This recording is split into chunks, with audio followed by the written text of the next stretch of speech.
diretor da Climatempo, Carlos Magno, é o entrevistado de hoje no programa Tribuna Independente da Rede Vida, ao vivo para todo o Brasil.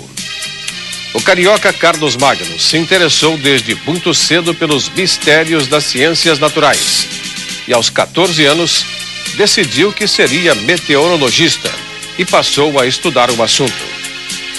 Logo que se formou no curso de meteorologia da Universidade Federal do Rio de Janeiro, em 1983, arrumou o primeiro trabalho no então Aeroporto do Galeão.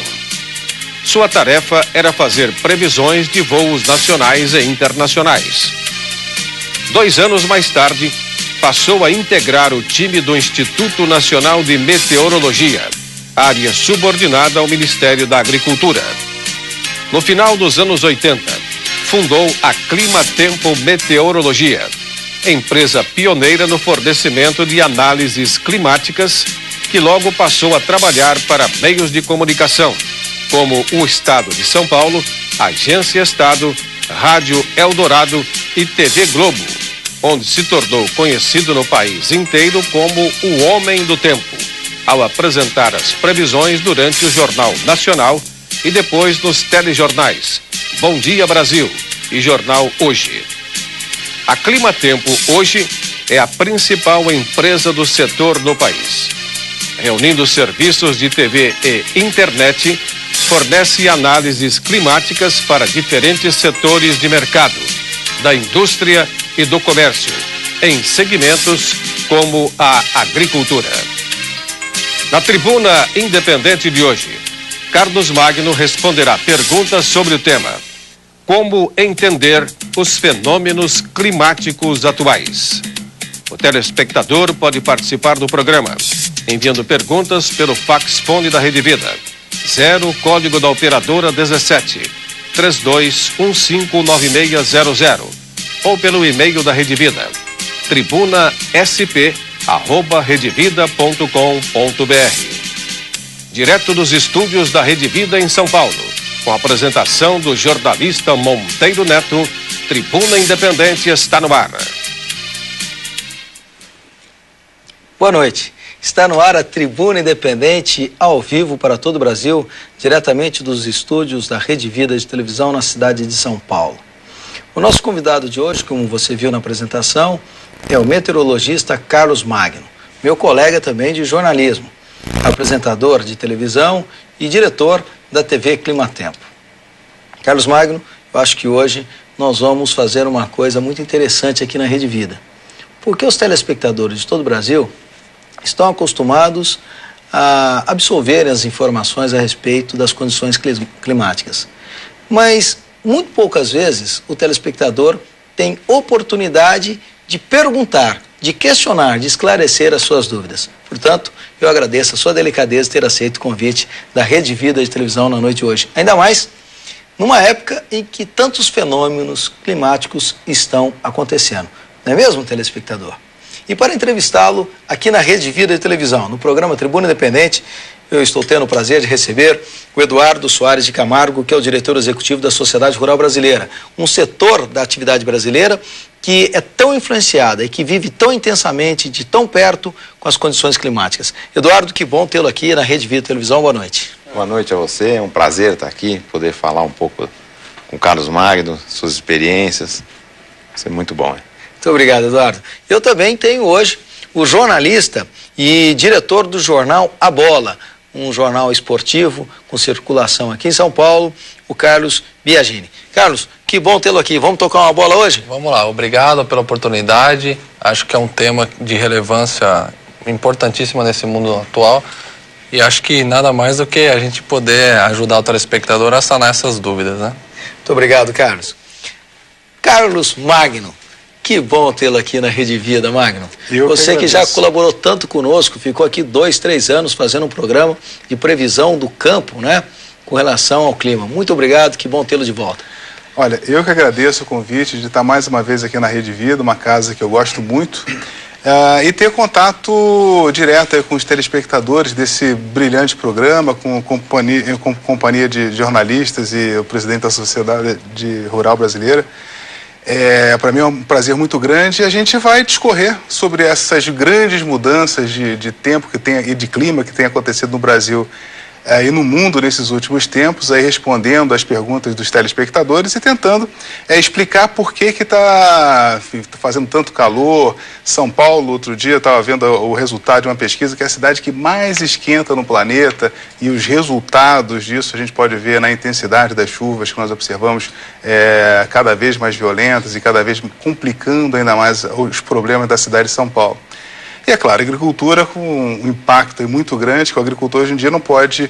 Ele controla a semente, controla o adubo, controla vários insumos da sua atividade, mas o tempo ele não pode controlar. Tempo e o mercado. O mercado, preço das cotações, isso não tem jeito. O agricultor tem que acompanhar mesmo no seu dia a dia. Bem, enfim, estamos aí para tentar esclarecer por que o clima muda tanto aqui no Brasil. E você, telespectador, que está com dúvida do que está acontecendo na Amazônia, quanta surpresa, né? A Amazônia com seca. Você também que está ouvindo a todo momento os grandes furacões acontecendo nos Estados Unidos e no Caribe, como está acontecendo agora com o Vilma. Dá uma olhada na internet aqui. Já estou mostrando na sua tela o que a Climatempo está colocando agora, online, ao vivo, o furacão Vilma, não é isso, Carlos Magno? Isso. Então, hoje você, telespectador, vai ter oportunidade de perguntar para o Carlos Magno o que é isso aqui, como é que isso se formou, qual a consequência, onde que vai parar, se vai ter mais. Assim como nós tivemos a situação do Katrina, nós estamos tendo tantas transformações climáticas que afetam diretamente a nossa vida e a vida da humanidade. E hoje Carlos Magno está aqui na Rede Vida Televisão para poder responder a sua pergunta. A sua participação poderá ocorrer através do telefone 0 operadora 17 32159600, o telefone que já está aparecendo no seu vídeo. Peço também para que você que tem internet possa enviar a sua pergunta através do endereço eletrônico tribunasp@redevida.com.br. Tribuna SP, porque o programa hoje é feito em São Paulo, @redevida.com.br. Ô Magno, a primeira pergunta do programa será feita pelo homem que representa a agricultura, esse setor importante da nossa economia. Eduardo, por favor. A primeira pergunta não vai ser minha, vai ser do João Sampaio, seu amigo, presidente da Rural. É verdade. Que o Zazo pediu para que fizesse uma pergunta tão importante. A agricultura depende tanto das previsões, e a pergunta é em relação a quanto tempo de antecedência nós conseguimos prever a mudança de clima e tudo. Então, nós temos duas situações, Eduardo. Hoje em dia nós conseguimos fazer uma boa previsão do tempo até 5 dias, que dizia exatamente que horas vai chover, qual o valor da temperatura no quinto dia, com um índice de acerto muito bom. Quer dizer, para o quinto dia, acima de 75%. Isso é o que nós conseguimos garantir. Para o dia a dia do agricultor, quer dizer, a pessoa em Campo Grande, em Ponta Porã, ela saber que nos próximos 2 dias não vai chover, para ela é importante essa informação para efetuar alguma atividade de plantio, de semeadura ou de tratamento cultural. Quando ele sabe que vai chover e sabe que vai chover muito forte, ele já programa, já acelera o trabalho no campo e toma algumas atitudes de não, por exemplo, colocar adubo, não colocar defensivo, que vai acabar escoando com uma chuva intensa, ou aplicar algum defensivo que a chuva acabe ajudando a espalhar o defensivo. Então ele usa a informação a seu favor. Como eu disse no começo do programa, o agricultor hoje em dia, ele é um profissional na agricultura. Os amadores já saíram do mercado. O agricultor hoje em dia, ele é profissional, ele usa os tratamentos adequados, mas uma das coisas que realmente ele não pode prever, ele não pode saber, que ele depende da previsão do tempo, é a informação de previsão. Então a previsão, ela ajuda nesse planejamento diário de como é que ele pode se desenvolver. E a gente tem uma grande ferramenta que são essas previsões de 1 a 5 dias.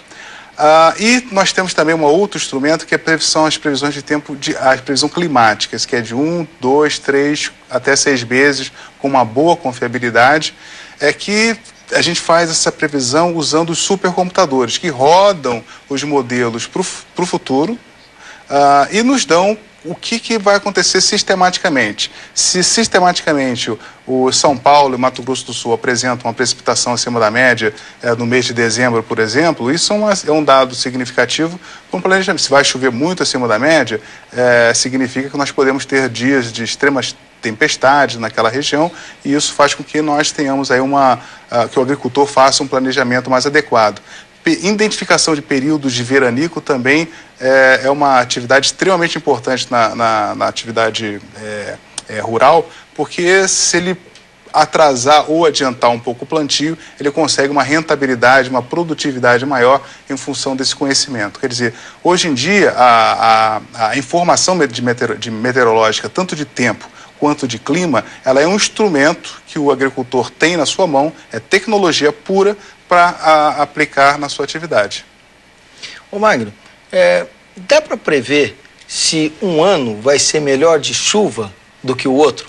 Ou seja, há possibilidade de, com um ano de antecedência, saber como é que vai ser o volume pluviométrico? Tem.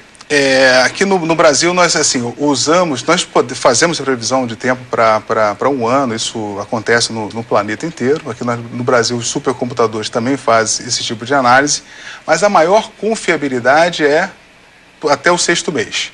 Depois disso, na verdade, serve para as pessoas que tomam decisão ter uma noção de que se em outubro do ano que vem vai ter muita chuva ou não, para tomar alguma decisão mais estratégica com relação à sua atividade. Mas sabendo que até 6 meses a gente tem um índice de acerto considerável, aceitável, por nós meteorologistas, e portanto a gente divulga muito esse tipo de previsão, de 1 a 6 meses para ajuda. Um ano eu diria assim, que serve para quando o tomador de decisão não tem outra escolha a não ser apesar de saber que eu tenho uma ótima confiabilidade até 6 meses, eu quero receber a previsão para um ano porque eu não tenho outra alternativa, eu preciso saber o que vai acontecer. É melhor ter uma visão míope do que não ter visão nenhuma. Nós estamos na Tribuna Independente hoje com o meteorologista Carlos Magno. Carlos Magno é um dos maiores especialistas sobre clima no Brasil e também no mundo. O Magno, ele tem um site que é o Climatempo e também a televisão chamada TV Climatempo, que é uma prestadora de serviço de informação em todo o território nacional. Você, telespectador da Rede Vida, que está tendo a oportunidade hoje de entrevistar o Carlos Magno, poderia enviar para a gente uma correspondência via internet ou pelo telefone, dizendo como é que é o clima na sua cidade e o que aconteceu com o clima nos últimos tempos. Se está chovendo mais, se está mais seco, se está mais frio ou se está mais quente. Não seria interessante você saber do Carlos Magno o que está acontecendo, qual o fenômeno que afeta a sua cidade? Portanto, envie a sua correspondência. Eu quero agora ter a pergunta do Carlos Biagini. Por favor, Carlos. Eu queria aproveitar esse gancho que você disse, que hoje são 5 dias, né? Assim, eu lembro que há um tempo atrás existia todo um folclore, vamos ver o que a pessoa vai falar na TV, mas não vai acontecer. Eu queria te perguntar, o que foi mudado para acabar com isso? O que foi investido? E hoje, qual o nível do Brasil, em termos das previsões, com relação aos outros países do mundo? Bem, mudou muito, principalmente nesses últimos 10 anos, em função de uso de supercomputadores, de maior análise, de uma maior distribuição de dados meteorológicos para análise dos previsores. Eu me lembro que quando me formei em 84, nós tínhamos alguma modelagem numérica, mas alguma modelagem vinda dos Estados Unidos para o Brasil, para a América do Sul, a gente usava um pouco essa modelagem, mas os resultados para a América do Sul eram muito sofríveis. A previsão tanto para 5 dias realmente era extremamente sofrível. Nós melhoramos muito através da pesquisa em ciência que o governo brasileiro fez no INPE, no Instituto Nacional de Meteorologia, investindo nessas condições básicas, melhorando a infraestrutura da meteorologia nacional. Além do efeito tecnológico, também aumentou a velocidade de transmissão de dados, os pacotes de informações passaram a fluir com maior velocidade, isso ajudou também não só a meteorologia, mas todas as outras ciências. Nós tivemos também um apoio muito grande dos meios de comunicação, dos jornalistas como vocês, que passaram a perceber, não, esse negócio funciona e se nós passarmos a divulgar, nós vamos ter audiência, vamos cativar o nosso usuário fazendo uma bela prestação de serviço. Então, os meios de comunicação foram os nossos aliados na divulgação da informação meteorológica correta, feita por profissionais ligados ao assunto, e passamos, é claro, conquistar o público ganhando essa confiabilidade no dia a dia, mostrando o nosso trabalho e ajudado por vocês a divulgar esse trabalho para o grande público. Magno, explica uma coisa para o telespectador. Qual é a fonte da informação do meteorologista? Ou seja, você pega a temperatura dos principais aeroportos do Brasil, você calcula, você acaba tendo informação, qual é a velocidade do vento, e através desses dados, dessa base de dados é que você acaba fazendo a previsão, ou você usa muita informação de satélite? Como é que é o cruzamento e como é que é a coleta de dados? Então, Neto, essa é até uma... É um segredo, nós queremos saber aqui como é que a coisa funciona, Magno. Tá certo, eu vou explicar. Tem assim, o meteorologista de previsor do tempo, ele é chamado de meteorologista sinótico. Por que isso desde dos princípios, dos primórdios da meteorologia mundial? Porque o meteorologista, ele, na verdade, precisa analisar vários dados ao mesmo tempo. Isso é fazer uma sinopse da situação de tempo, mas analisando vários dados ao mesmo tempo. Vento, pressão, umidade, como é que a nebulosidade, a variação da pressão, isso tudo são pontos eram pontos colocados em cartas meteorológicas que o meteorologista analisava para saber a previsão do tempo. Além do estado atual, que você pode observar tanto nas estações meteorológicas, que inclusive umas delas são as estações dos aeroportos, que fazem parte dessa rede nacional de meteorologia, nós também usamos as informações de satélite, que dão uma fotografia real do que está acontecendo. Isso dá o quadro do que está acontecendo.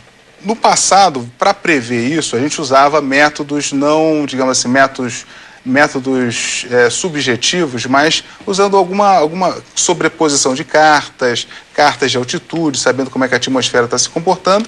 Com o conhecimento do previsor, nós conseguimos fazer a previsão. Hoje em dia, nós usamos a modelagem numérica. A modelagem, ela analisa ela facilita, porque ela considera a atmosfera um fluido e a partir do instante zero, ela prevê o comportamento desse fluido num tempo futuro, que aí nós conseguimos um grande índice de acerto até o 5º dia, aqui para o Brasil.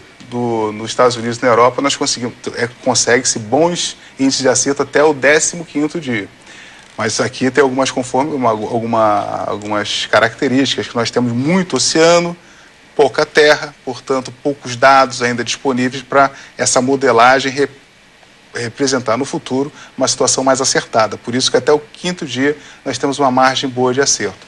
Então, nós usamos os dados do momento, e são dados coletados aqui no Brasil pelo Ministério da Aeronáutica, que são as estações meteorológicas. Aliás, Ministério não é mais, né? Pela Secretaria da Aeronáutica, a Secretaria de Defesa, a Marinha, que também na costa coleta informações, o Ministério da Agricultura, que coleta informações em praticamente todo o Brasil, o Instituto Nacional de Pesquisas Espaciais, que também tem estações meteorológicas, e tanto o INEMET quanto o INPE têm seus supercomputadores que ajudam a comunidade meteorológica nacional a fazer seus dados. Quer dizer, nós temos o serviço público coletando as informações básicas e empresas como a Climatempo que fazem análise desses dados básicos, junto com seus modelos. Nós temos nosso próprio supercomputador, na verdade são modelos numéricos, né?